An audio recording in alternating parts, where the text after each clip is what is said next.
Welcome back. Welcome. Yay. Yay. Muppets. I am don't a feel like I'm Muppet. talking to like a Just bunch of call me Muppets. What I wanted to talk about was like mild embarrassments. Oh. Okay. The first thing that came to mind was like watching a dog owner pick up dog poop.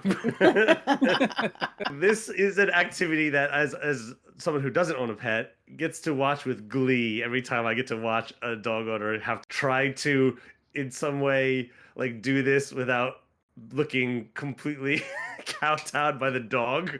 And like the dog's just sitting there like lording over their owner like, yeah, pick it up pick up my dookie. I mean, which dogs are you seeing? Mine tries to get away from it as quickly as possible. As is mine.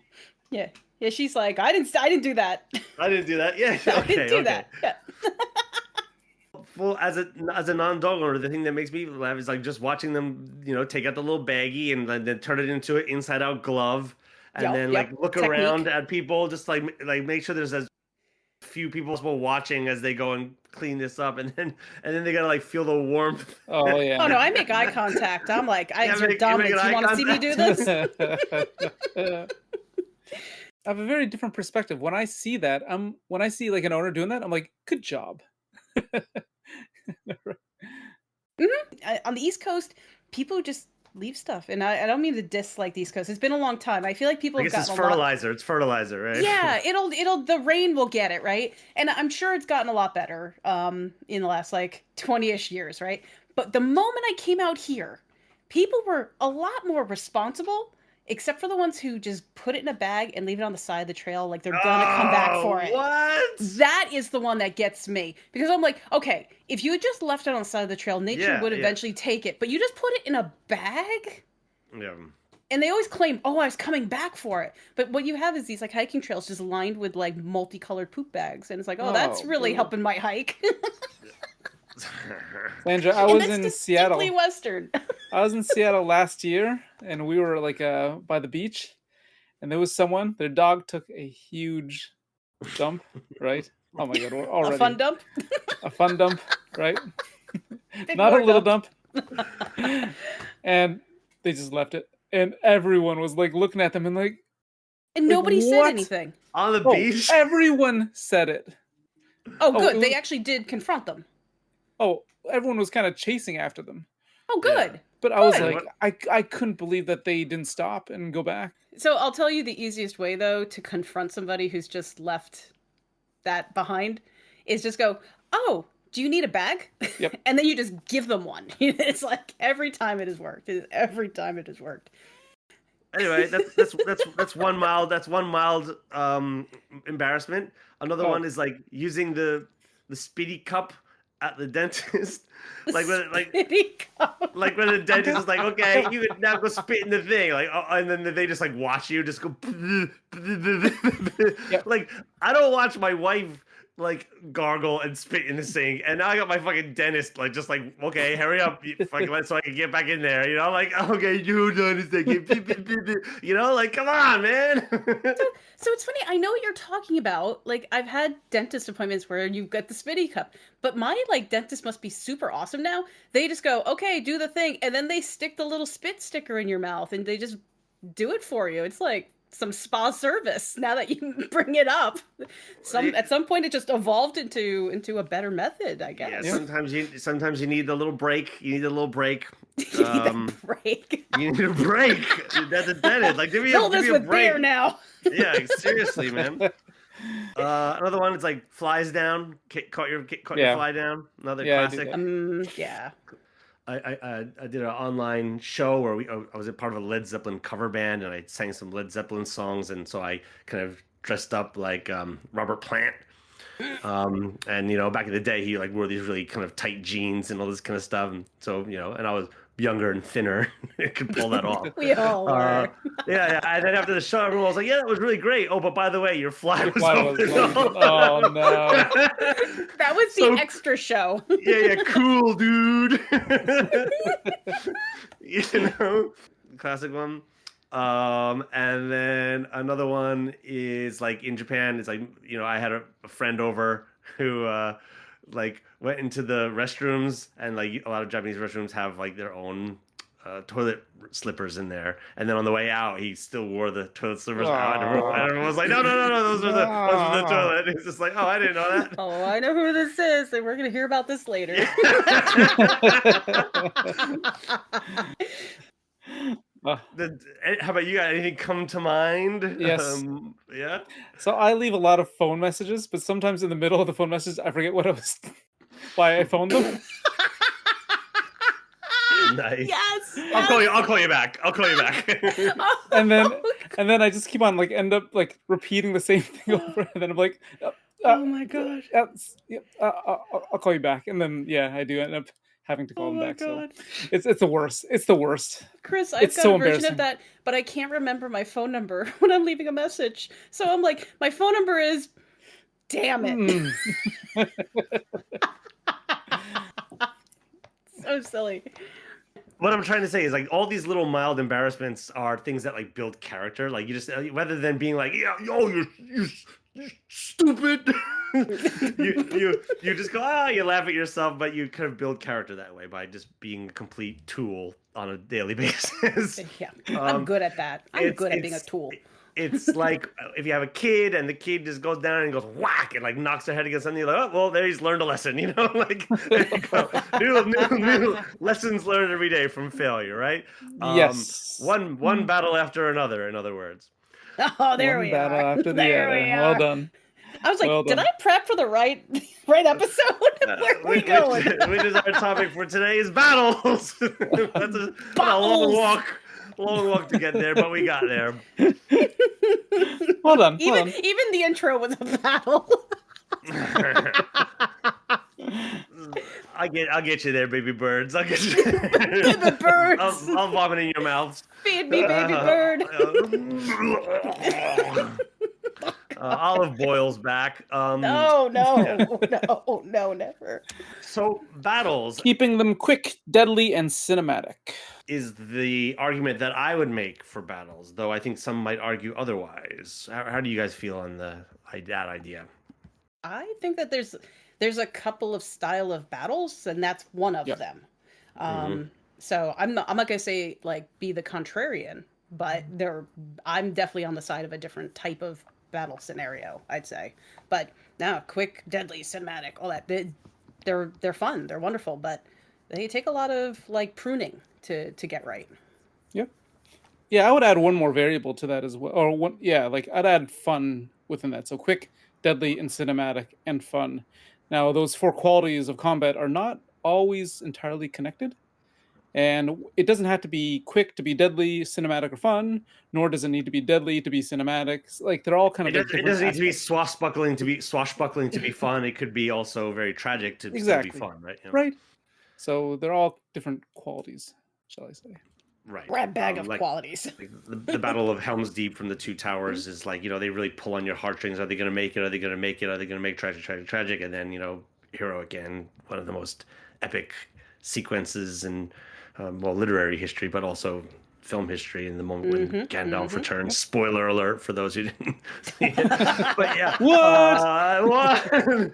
My hot take is I think that most players actually prefer the build up to the battle than the actual battle itself. Okay. And so therefore I kind of propose the idea of in a session, not even a campaign, a single session, rather have multiple small battles rather than one big battle. Save the one big battle for your epic one and make it, you could stretch it out for weeks at a time. That could be really fun too. But in general, have a little encounter that goes like one sweep around the table, maybe two, battle over.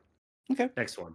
But what you can do then is you can keep doing the Quentin Tarantino kind of thing where it's like stretch the suspense, then kind of release that rubber band, battle very quick, deadly, over. Next one, stretch. Like the Battle of Helm's Deep, while fun as it is, it's the sort of like all the build up to it that makes it all the more epic, right? Well, looking at the giant like cinematic battles that are like the cornerstone, especially in like fantasy, it would be a really good study to sit down with these battles with a notebook and pen and go, what are all of the smaller battles that happen inside the bigger battle? It's like like there's a wrapper. Okay. Because when I'm like writing a battle scene, I have the 5 round rule. Basically, if there's battle for the equivalent of 5 rounds of the characters, that's too long. It's too much of this like martial arts or full fighting, things like that. Something else needs to happen. Some other complication has to happen, because we do get bored even with just physical combat.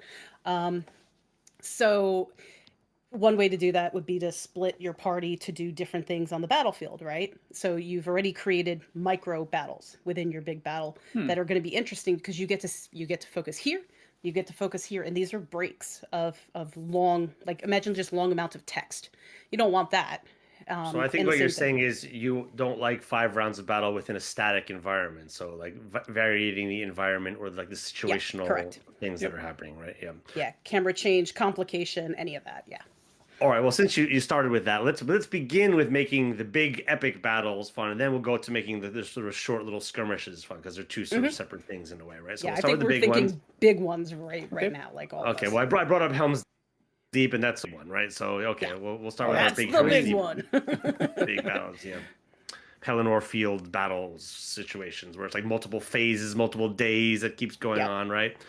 Yeah, so it's definitely kind of zooming in, changing around, and having a sort of narrative within the greater battle, right? So you sort of Yep. kind of have a start point that then forks, and then those forks fork, and then those forks fork again, and those are like your sort of 4 days of the things that are happening. And like, okay, if they've sort of passed this one, then it goes down the left fork. If they pass that, then it goes down the left fork again. And it's like the ideal battle is following the kind of the left trajectory. You need almost like a whole other system for like those kind of large scale battles, right? Hmm. Like often I've made kind of like siege, like tactic type battles, and you kind of choose where you want to fight, and that determines like the outcome of this area, like this weakness or this I don't know, this bulwark where you can just like stay and fight there, and then move on to other places or leave.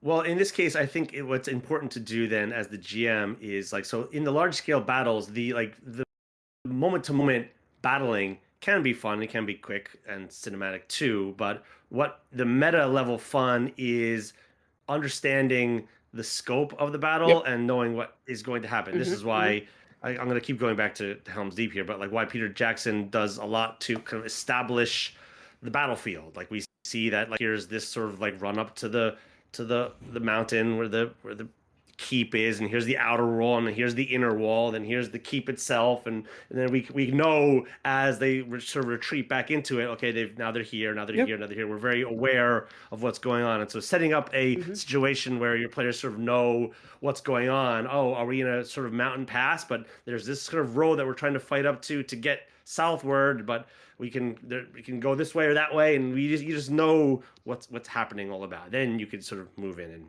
do all that other stuff, right? Yeah. Make sure that it's clear what the objectives are, right? Especially for something like this of that scale. At least at the start, and then you start breaking it down later on, where you throw in a twist. Oh, look, there's some innocents here that now have to be. Oh, what? We had backed up to this point, but now you have to rescue the Yep.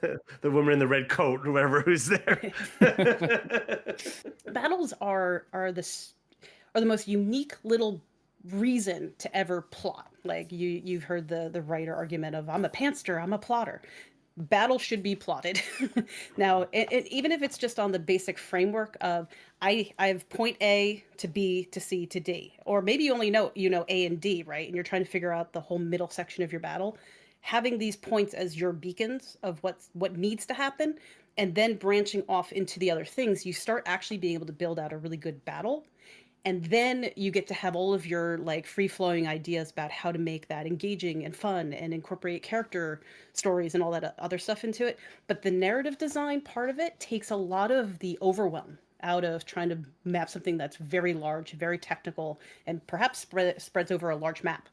Yeah, I mean, if you're going to be a Hex Encounter board game designer and you're going to make a game about the Battle of Stalingrad, then there's going to be a narrative that happens with the Battle of Stalingrad versus like Operation Market Garden or something like that. You have a kind of story that's going to happen. Okay, the British are going to try to punch through on the highway, and then the American Airborne is going to try to seize these positions to open the path for it, while the people hold Arnhem and things like that. You have a story that's going to unfold, and whether these objectives happen, that's going to lead to complications down the road. So yeah, having the kind of narrative planned out ahead of time does take away some of the stress from the game master, not from the players, because they kind of hope that all these things are going to happen, right? Like we played a multiple month battle, Sandra, where we may have passed this edge stage of the battle, but that's going to not mean anything unless the other person has done their job, right? Oh yeah, yep. It's like, okay, yeah,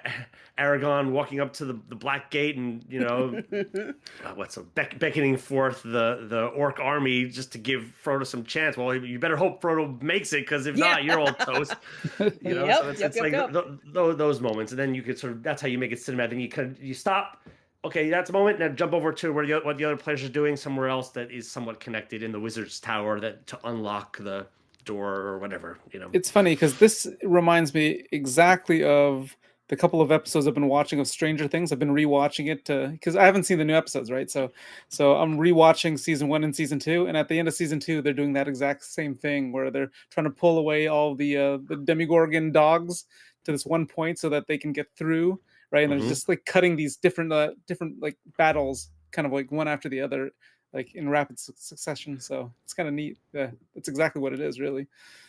Well, and less so a large scale battle, but yeah, like doing that cinematically. Like Jurassic Park does it great as well, when they're sort of like trying to turn off the electric fence while they're climbing over, and then all of this is kind of going on, and you could sort of do Spielberg time with that in a role play, right? So you could kind of like really stretch out the moment, and then you jump back. How long did you jump back? 20 minutes, 5 minutes, a minute? Doesn't really matter in the moment, but like you could kind of like really milk it. Yeah, split that party, right?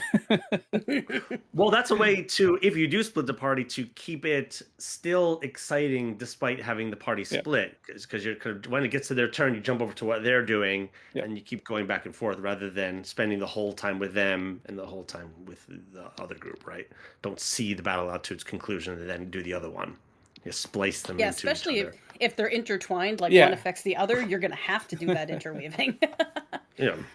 Very important. I think one of the other things that I like to do with battles, and this is trying to make sure that players understand that their turns need to be fast, and even sometimes sort of penalizing the players for ho-humming about whether or not to do. Like if a player needs to ask for clarity in a situation to understand what they need to do, that's okay. That's fine. But they should know their character, right? For sure. That's that's a given. And if I'm doing my due diligence as a GM, then you understand the situational awareness, so they don't have to ask, and they can just get right into their action. Or if you're with good players and they presume that, okay, this is a bar brawl, I grab a bottle off the rack and smash it over a guy's head, they don't got to ask the GM, is there a bottle on the table? Like, well, obviously there is one. You're in a bar. That's the worst bar ever if there's no bottles. Jay, not in my bar, in that specific town, and that specific country. Yeah, you'd have to stop and check. You'd have to stop and check. Hold on. Let me just get out my campaign notes, and I'll tell you in half an hour. Yeah. Oh, they had a busy year. They sold out on that particular shelf that your dwarf can reach. Wait, really? Yeah. No, I need to look up the economics and the imports exports of that year. Yeah. And we say, like, players should know their shit. They don't all know their shit. We need to enforce that. Know your stuff, all right? Please, as a DM, know what you can do, so we don't have to wait. I'm gonna throw in the player perspective here, because I remember having some pretty bad moments of like analysis paralysis and battles where like people are going to probably die depending on how deep in the shit you are. I actually found it to be like, it improved my gameplay a lot to have that make a decision now. Like the first couple times it's almost panic inducing, like what do I do with my hands, right? But over time, it started to take the like the heart of analysis paralysis, just being like, what if I make the wrong decision? And it's just like, it doesn't matter, because this is the decision you made. We can regret our real life decisions all the time, but we made it, right? And it just something just happened to start taking some of that like anxiety out of making like uncertain decisions. So go with it, just flow with it. If you're a player and your GM is going, no, we're gonna speed this up, go with it. It's worth it. It's worth getting that skill down, while also being considerate of new players who may yes not. yes Oh, so that's an entirely different do thing, not be a right? jerk to new players. Who the heck knows? Or they might like it in a way, right? Maybe. If they start realizing that, like, you even go so far as to put like an egg timer in front of characters that they then pass to the next person to the, that could be kind of fun. But maybe that adds a whole nother dexterity element to the thing. Oh, I dropped it. Oh, sorry. Drop your sword. Pressure of the moment. Oh, it's my turn. I gotta do thing. This one. Oh, it was the wrong thing. Yeah, that's a battle. Yeah. You make mistakes. Don't use fireball now. No, I wanted you to do right when the players start to meta strategize over, like they go into this like strategic level zoom. No, you should have done the strategic level before you kicked down the doors and started raiding the place. That can be problematic if they do that too much, like way too much. It almost seems to give the players an edge, but that's me talking as a GM. Oh, I want my goblins or whatever. I want my bad guys to have a little bit of a strategic edge here. If you keep stopping every time, pause the game, think about what to do. No, there's no pause. You can't pause here. Yep. I want a save point. Right? Yeah. There's no save. There's no campfires. There, no save points. Yeah, right. What do you do in big battles, Chris? Okay, so mine, I always want to try something new with every battle. I guess I've got to that point in my DM career where I'm like, okay, let's throw something interesting that they've never seen before into this battle, right? Food poisoning. Poisoning. Mass food poisoning. Like one of my favorite ones that I did recently was there was kind of like a swirling vortex in the center that had a gravitational pull. So every turn they'd be pulled closer and closer to the center of this vortex, and that was kind of a neat thing where just like it changes how you situate yourself, and like, but also there were like hanging daggers floating in the air, so meaning that they were being pulled into daggers and things like that too. So but then like at the end of it, I used that whole concept of the vortex as it kind of exploded and sucked in the entire dungeon from above into the final like room, meaning that all the things that they had encountered going into the bottom, they got to see coming at them in reverse pretty much. So I just love ideas like that, like throwing something that they haven't seen before. Yeah, that's awesome. That's usually how I build it. Actually, we're getting very precariously close to something that we talked about in a very early episode, which is like the terrain, threat, time, treat, treasure. Yep. Right. So obviously someone should go back and listen to one of those early episodes to find that, because that's part of let's just take that as assumed for the purposes of this conversation. I really like that idea, Chris. For me, I'm sort of torn between sort of two GM selves, one of which is like, I want the gritty Game of Thrones battle where if you're going to be in a major war, your chances of survival are pretty low. But then I also like the less like it when I'm watching it in the movie, the moments when, let's say, to bring back Helm's Deep, Legolas surfs on his shield down the stairwell while fight. But that's the heroic super moments, fun, right? Yeah, the hero moments. Yeah, right. Like you want your characters to be swinging off something during the battle, making like a chandelier on a chandelier or whatever. Yeah, not die from falling off of the chandelier. Yeah, but there is a weird sort of contrast that happens when you have a grounded narrative, and then all of a sudden when the battles happen, there everyone's like, pew pew pew pew pew, like springboarding off the stuff, and it's like Matrix Reloaded or whatever. But that's the only good part about that movie, right? The freeway sequence, which is awesome. Yeah. Oh yeah, that is an awesome scene. It's like I want my battles to be like that dynamic and exciting. That like fight with the seatbelt in the back seat. It's like, if you could do that, that's cool. Yeah, you've won. Roll for You won seatbelt. D&D. You Roll won for D&D. seatbelt. So yeah, ticking clocks, adding accoutrement to the battles. This is still large scale battle. That is like the amount of days that you need to kind of hold out before reinforcements arrive by putting a timer in the center of the table that you can kind of click down every round. Not every round is a day, even, right? They could be really big sweeping moments rather than the zoom in 6 second parts of a combat, right? It's generally 6 seconds based on the rules as written, but why not make every movement like an hour? Well, so I broke it down into variables, into what makes a battle fun, dynamic, cinematic, and what was it, deadly? So my variables, and these can be for big battles or small battles or whatever, right? Are the game system itself, right? So depending on the game system, like I think Pathfinder and D&D, they tend to lean into longer combat situations, right? As opposed to something like Fate, or it sounds like the system that you guys are currently using. But also like session planning also is a huge thing. That's kind of like what I was talking about earlier with that vortex coming up with concepts, right? And right, but also luck.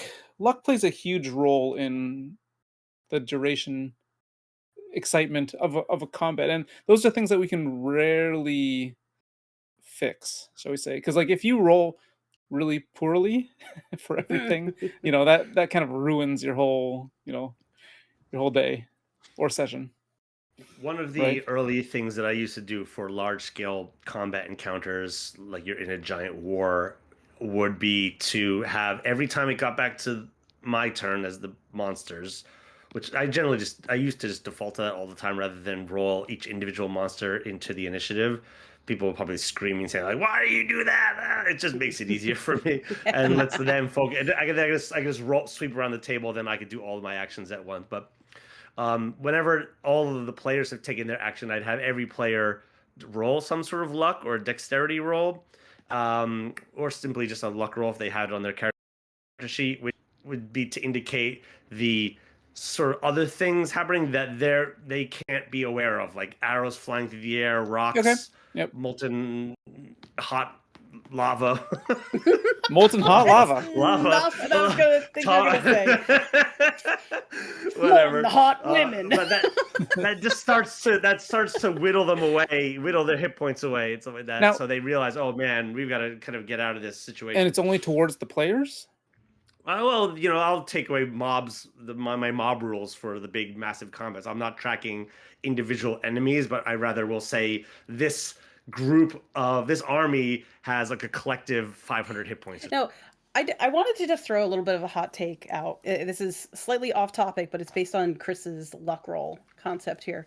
I actually think that there should be a little bit more realism in a battle than perhaps most people think, to the point that if you're rolling poorly over and over and over again, I think that you should have to roll for like abandonment or running away or cowardice or something like Okay. that. If you have missed your hit several times and the army's getting closer, closer, closer, there's got to be a point you break, like when survival instinct takes over. So yeah, and I know people want to have their heroic like final moment in the big battle and stuff, but I've been there. I've rolled some stinkers over and over again, and I like retreated. Like that's what a person would do if they're sucking. It's a great way to use the Constitution stat as okay, you've broken and you run away, or sanity even. Yeah. Yeah. A lot of the Hex Encounter board games that focus on World War II battles are all a lot of them are about kind of encirclement and Oh yeah. but the battles that are sort of pre World War One, American Revolution sets and Napoleonics and things like that are not based on, like, the wars were not about just killing everyone on the battlefield. You'd win the battle when the other side broke, and that is a stat. Yeah. So talking about making large battles fun, where you have a timeline that is, you got to hold off Helm's Deep until Gandalf arrives. You have this many hours to do so. You have to wait until dawn, or on the fifth day, look to the east, or whatever. Right. But in this case, you would have the slider of how many days, but then you'd also have the sort of morale values of both of the armies that go based on how well they roll each time. Yeah. Which could be independent of the characters. It just could be the morale of the army, fight how good the characters are doing within it, which could be a random element to the whole thing. I mean, your characters could be rolling the best rolls of their lives, nothing but crits, but the army's falling around them. What do they do now? Yep. Do they try to rally them or fall back with them, or what is the decision they make? It could be an exciting moment. Yeah, especially if you're just tagging along with this army. Like, are you mercenaries? Are you heroes that, like, if you lack the same commitments that this army has, the same trainings, the same motivations, yeah, there's going to naturally be a split there too. I'm sure listeners can tell us in the comments. There's probably loads of other games out there that we're unaware of that have some sort of system like this already built into it. I think Pendragon has something like that already, and where you would fall back if it's beyond your character's code or code of conduct and chivalry. That. Yeah, I think at a certain number, if they've lost X amount of people in their troop, everyone retreats, right? Like in their goof troop. Yeah. In their goof troop. the battle of goof troop. Gosh. Oh my god. The mother had such a badonkadonk. Oh my god. Oh my god. Is troop not the word? Yeah, no, goof troop is the word. You're right. I can't think of troop without thinking about goof troop, though. No, it's true. It's true. You goofed. You goofed. I goofed by mentioning troop. Yeah, and now you know better. Painting over the battlements at Hems Deep, it's all these elves and humans and dwarfs, and then Goofy. Goofy. Oh gosh, what am I doing here? Gosh. Oh gosh. I just got hit by an arrow. Gosh. He gets in a swing and well, actually, he might be invincible in a battle. I know, like cartoon rules. Fuck yeah, right? Sign me up. They got a Goofy. No, just surrender. So long as he doesn't look down and then he falls. Right? Yeah, it trips off the battlement. But then he'll land on someone that will bounce. We're talking about like the whole domino effect. Yeah. All luck. I didn't think Goofy would be part of this discussion, but here we are. Yeah, surprise. That's all, folks. Wait, no, we're jumping cartoons now. So in the middle of all our silliness, though, I think there's a very important point here too, and that's what does victory look like, whether it's a small battle, large battle, whatever. Because not only does it have stakes for your players, but it has stakes for your larger armies.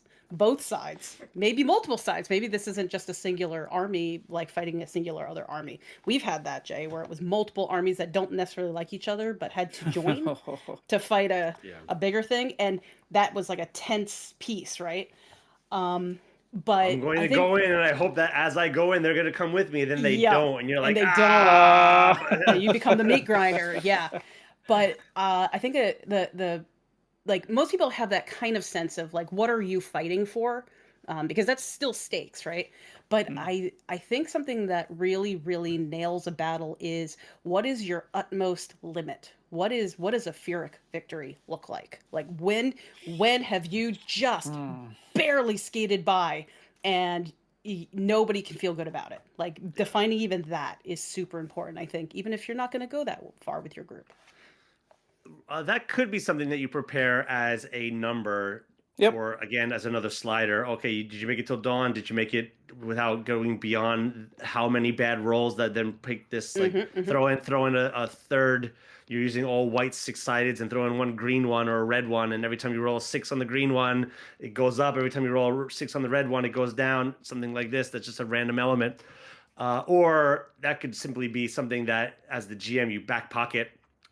For the greater story that you then tell after the fact, after the battle. You've won, but here's what happened, right? Yeah, I love you won, but yeah. Well, let's get down to the smaller ones then. And I kind of know my go-to technique here to making the small battles really fun and exciting. And we should mention that these are not mutually exclusive, right? These small moments should be happening in the bigger battle, right? That's what makes the big battle also exciting.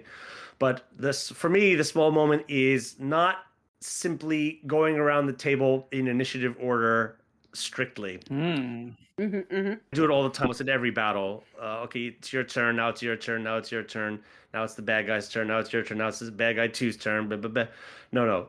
Take a little moment and like just zoom in there and have this moment between the player and their foe. Yep. Have like 3 quick rounds back and forth. Have a little swashbuckling moment when they're standing on the precipice. You know, Aragorn strapped to the warg rider off the cliff. Is he gonna be able to cut it off? What happened?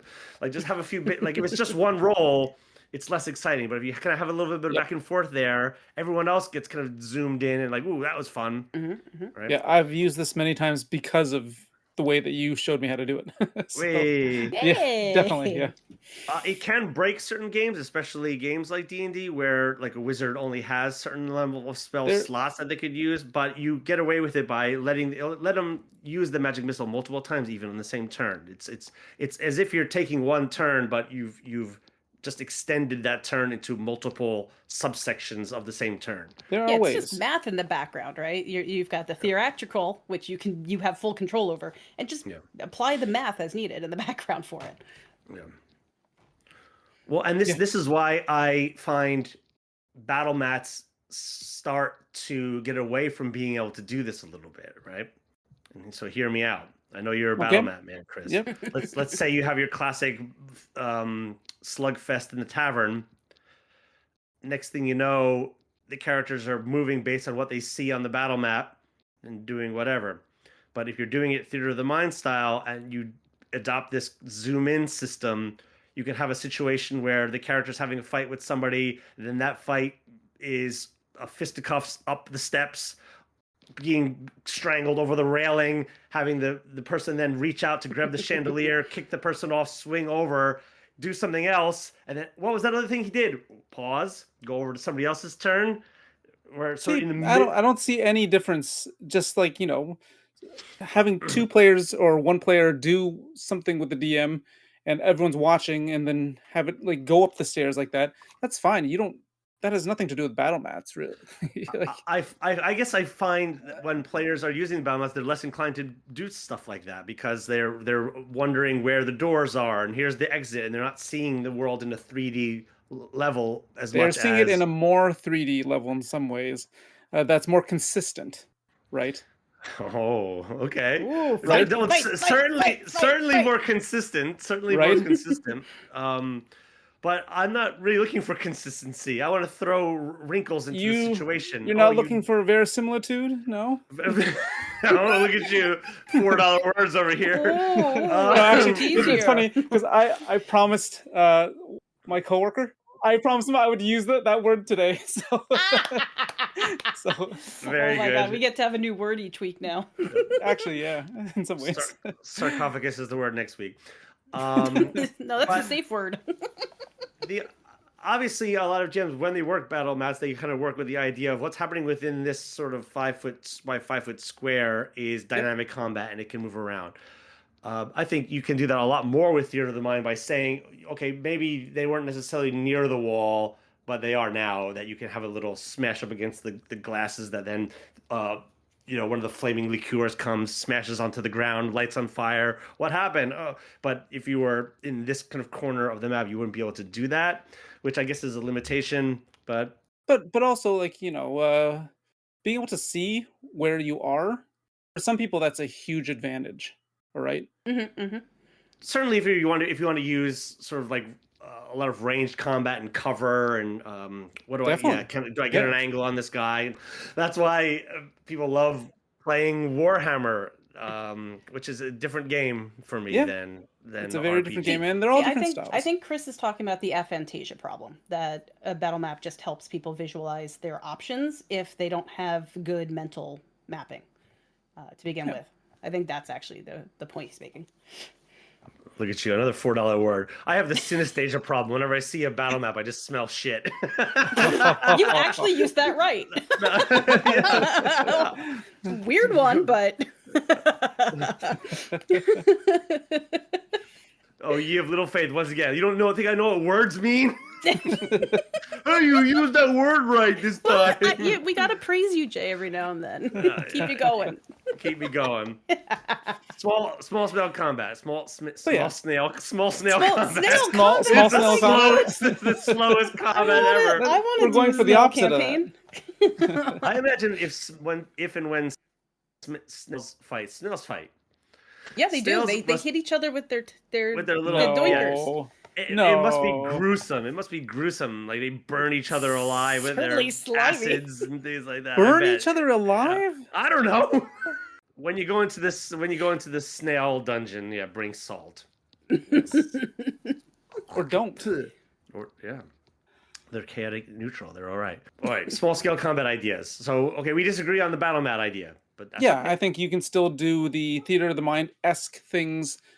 Like even not every thing is representative in the battle mat because it's impossible to do it, right? Like no one has that detailed of battle mats to do everything. We're not there. It doesn't even show you what the ceiling looks like in most battle mats, right? Right. Yeah, it looks like the ceiling of the room you're playing. Well, it's way up there. But because 3,000 the ceiling feet. is not shown, how often do your players think to use the ceiling?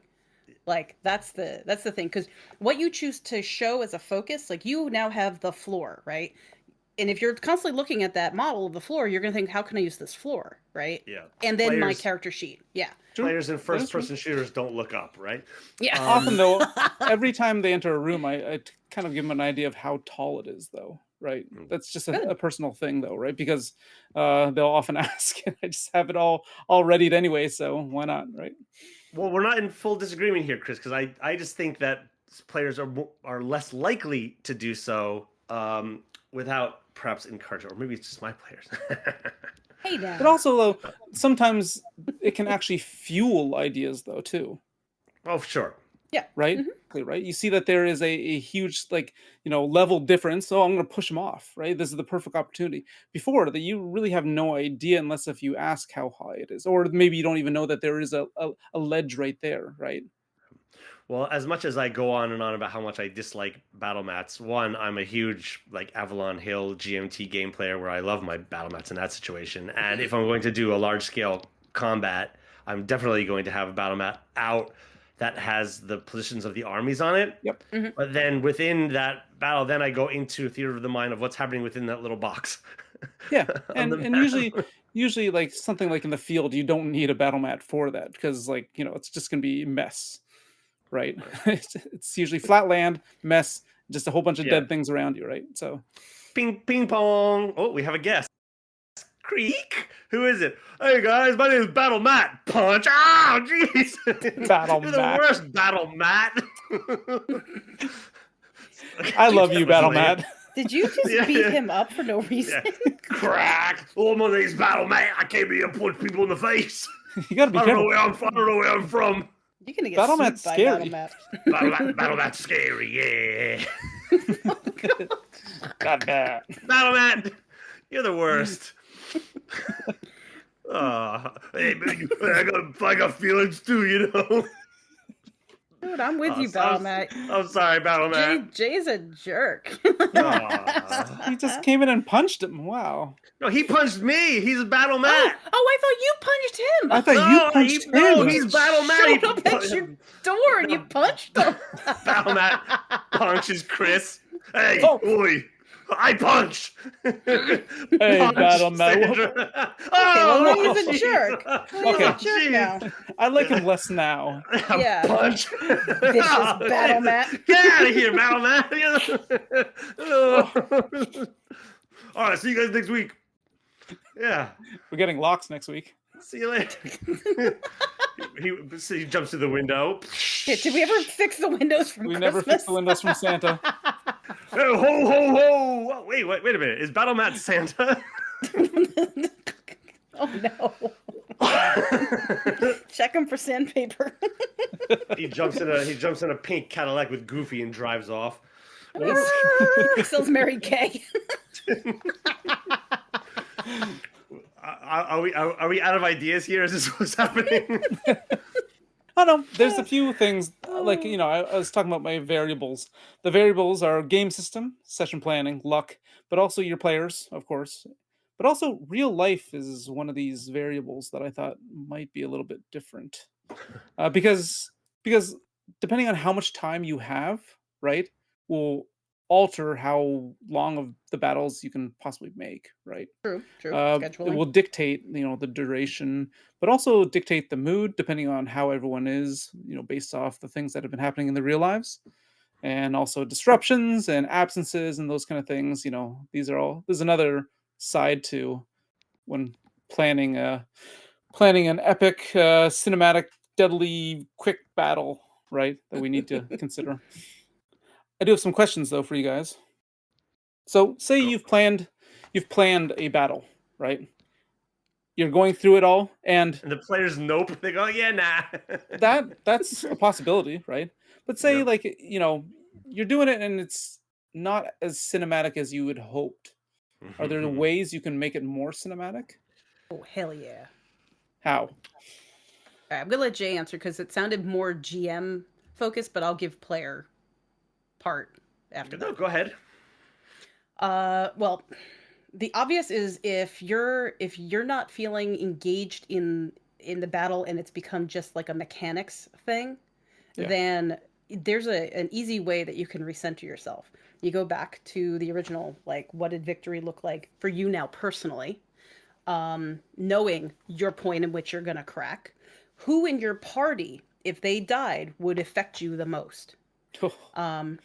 Who, if you've been fighting with somebody in the party, is this an opportunity to off them?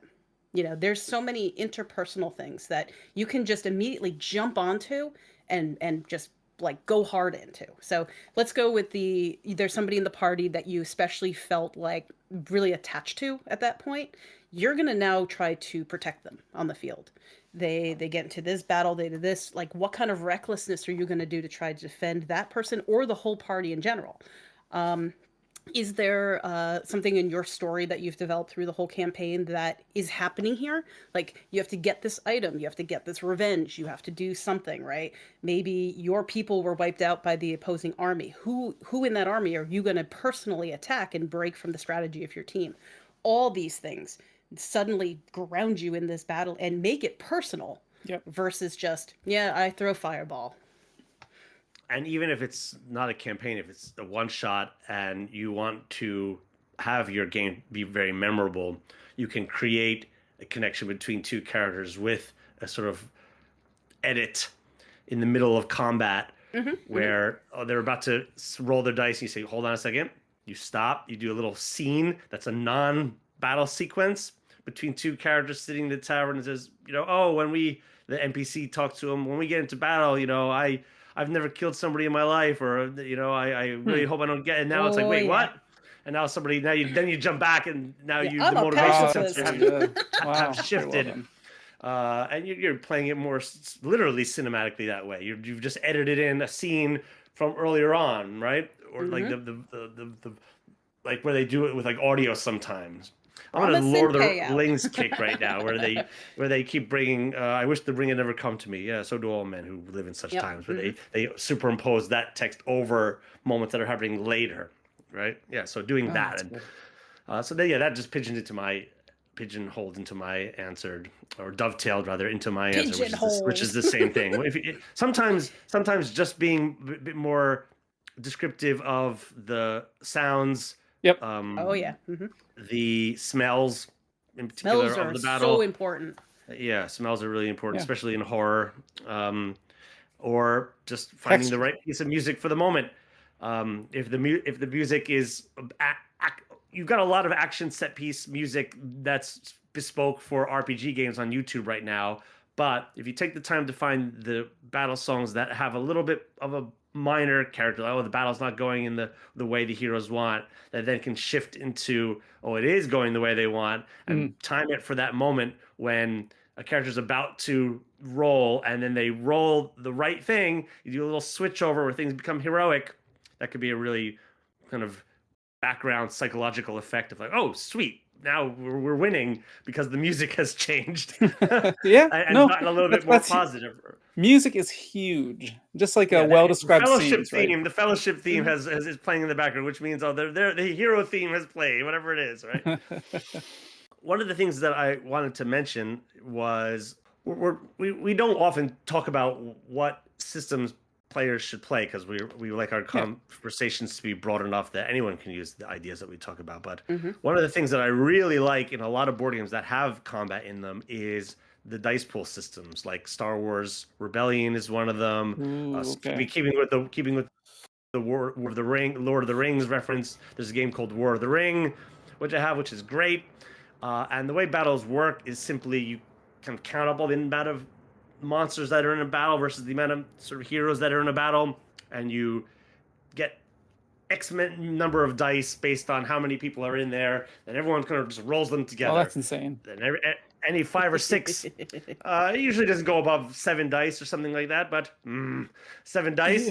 But for every 6 kills a enemy on the other side, and that dice pool starts to get whittled down. Or do you run away, or do you keep going? You pick up the remaining dice that you have, and you throw them again. Gotcha. Okay. So And it's a 1 in 6 though. I thought you're gonna be counting up all the pips and like no, this is a bad. No, that's too much work.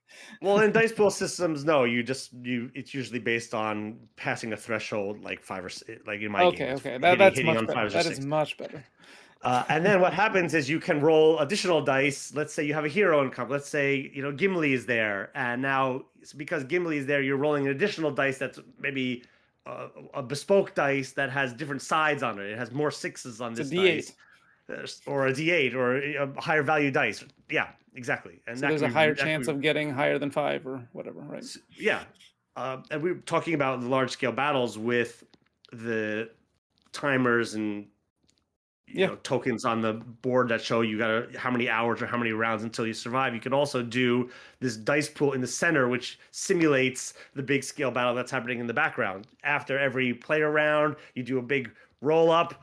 That shows then visually how many dice are left in the center of the table, how good one side is doing versus the other one. Rather than having a map, rather than having anything else, you just have dice, which you just can see. Which each of those dice is a squad of men or a goof troop, for that matter. A goof troop.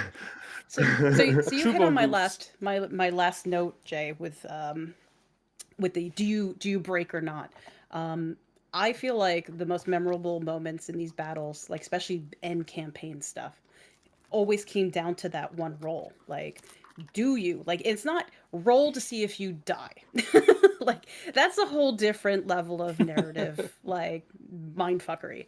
But like you are down to your last couple of hit points. Like roll to see if you can retreat. Do you retreat? Do you even like where you're still in control of whether or not you may die, but you have to make one serious decision here. Now, if you choose to use the dice to make your decision, that's one thing, etc. But having well placed, infrequent gambles really, really, really makes those moments memorable to me. And you will lose sometimes. You will die because of that roll. And you have to be okay with that. Or just retreat. Like sometimes retreat is the right answer and just be a coward, right? Or something. But yeah, just don't overuse them because when like surviving this battle was over the course of 10 rolls, you're going to die. You're going to die at some point. It's going to feel a little cheap. But one really well placed one is just like cinematic. Chef's kiss. Great. Yeah. Great. Yeah. A solution for almost all of these things. A solution to make it more quick and more deadly and more cinematic. Don't go to about battle. this. Cocaine. No, we've talked about this before. Cocaine, but also Goofy. Gore. Goofy is now Cocaine Bear. Goofy's so coked up. That would explain a lot of things. Yeah, actually. it would.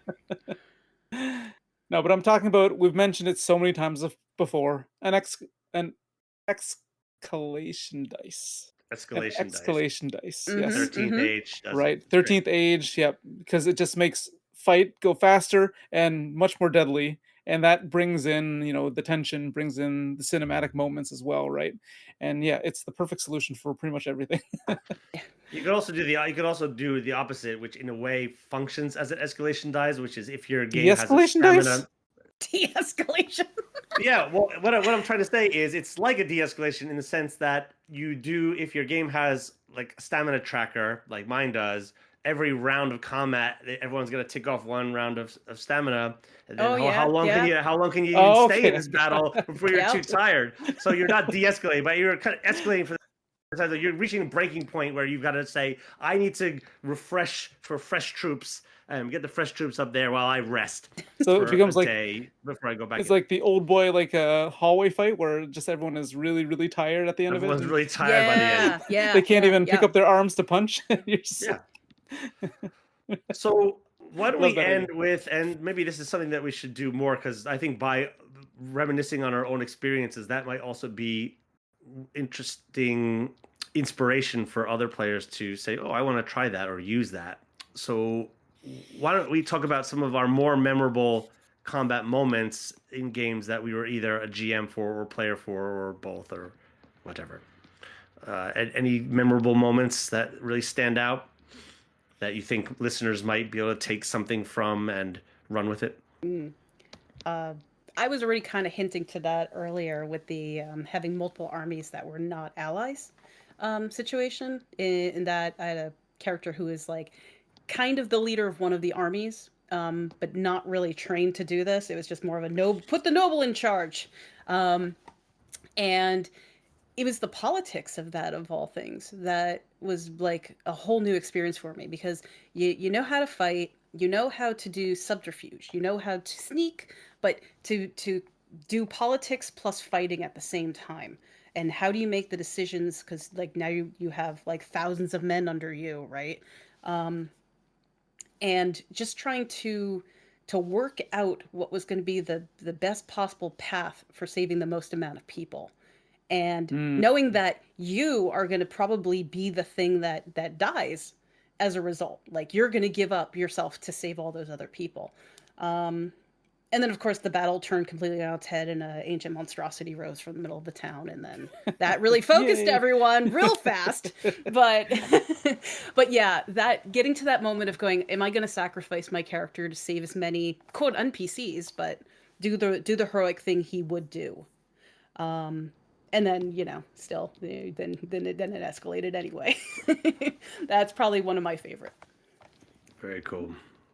One of my favorites is just destroy everything in that area and just see them run away. It's the whole like a Super Metroid Start thing over. where you're destroying the the timer goes off and you have to get out. You have to get out as quickly as possible, even if you didn't defeat the bad guy, right?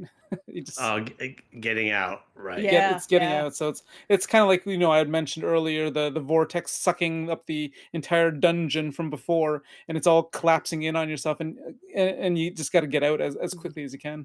Get out, kids! Get out, kids! Exactly. Pork Right? chop sandwiches.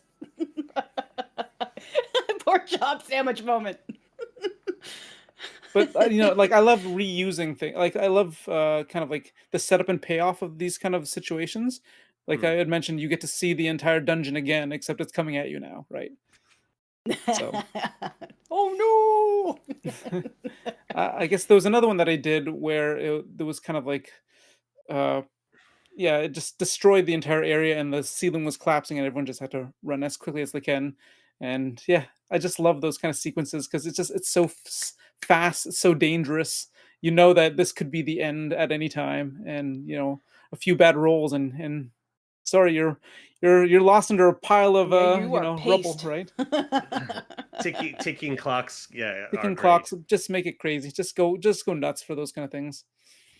Well, for me, two things come to mind. One of the reasons why I get bored at a lot of tables is for the fact that I do find combat to be excruciatingly slow, and hopefully listeners are raising their hands and saying like, yes! It's like, oh, here comes the battle part. Snooze. Let me get some Cheetos and wait for everyone to do their turn, and then it's people standing in front of each other just Yep. So two of my memories are one thing that I love putting combat on just moving things. Yep. I like having a combat that's happening during a chase, where the characters could be rolling on top of the moving cars while shooting shotguns, or that car could get up on two wheels, or a out of control train that they got to get to the front of to make sure it stops before it gets off of the end of the bridge that's out, and all of this kind of stuff. Flying machines that can do all sorts of weird maneuvers. I love that. I love that. Just stuff that moves around where, your players are not just on solid ground and they got to be really thinking about stuff. I mean, to make that work, you do have to be a little bit more lenient on the roles in which the player has to hold on rather than fall off, because in the situations where they fail a roll and then they fall off, oh, that's the end of the combat because now they're dead. They're out of it. But you make the roll really easy. You only fall off if you get a crit fail or something like that, and then you can continue it on. And then you just cross your fingers. The other thing that I really like to do is I try to really challenge myself with interiors, or the way the terrain is.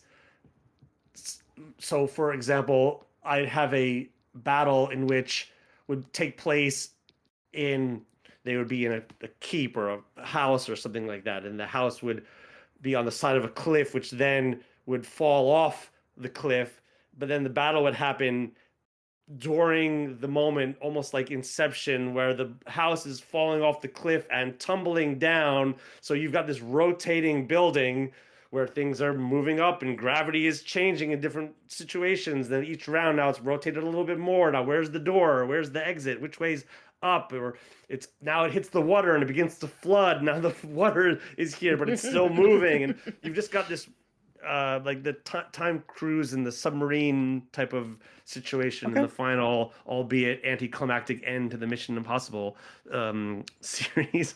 Throwing shade at Mission Impossible, where it's just there's a lot going on, and it makes it kind of fun for me to make sure that the players are still aware of everything that's going on, and I could throw a lot of crazy shit at them. Oh, now the thing's turned. Now you're in the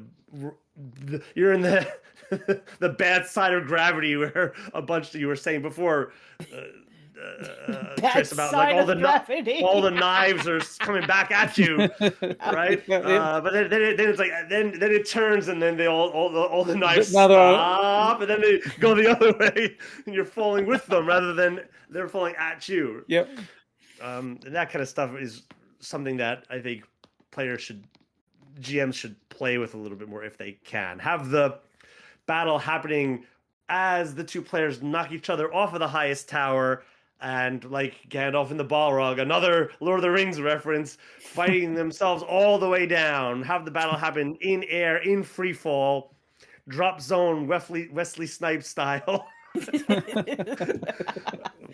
So I think that like sums up to, it's not just player versus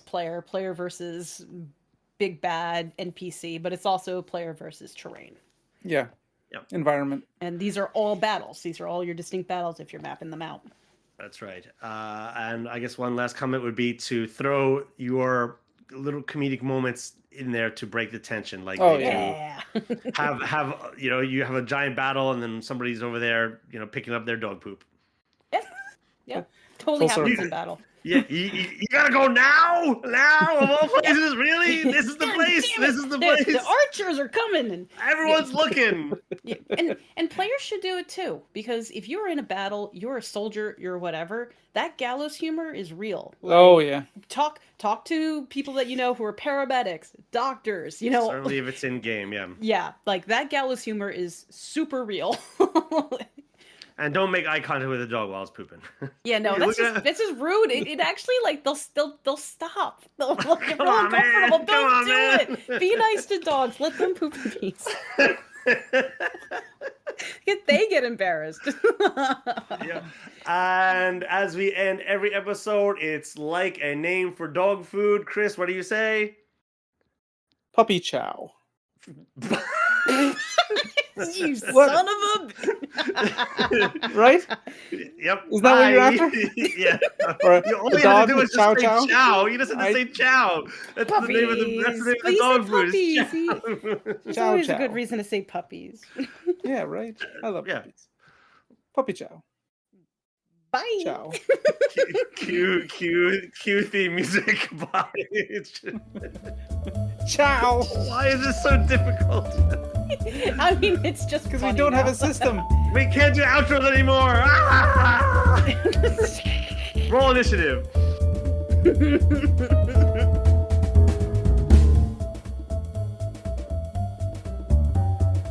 The 3RPG podcast is produced and performed by Sandra Rosner, Chris Takasaki, and Jay Underwood. Music and audio editing, mix, and master is done by Jay Underwood, art by Chris Takasaki. If you'd like to be a guest on the show or have any questions, please email us at 3rpgpodcast@gmail.com. If you would like to support the 3RPG podcast, please visit our Patreon or visit our website at www.3rpg.com. That is THREERPG.com.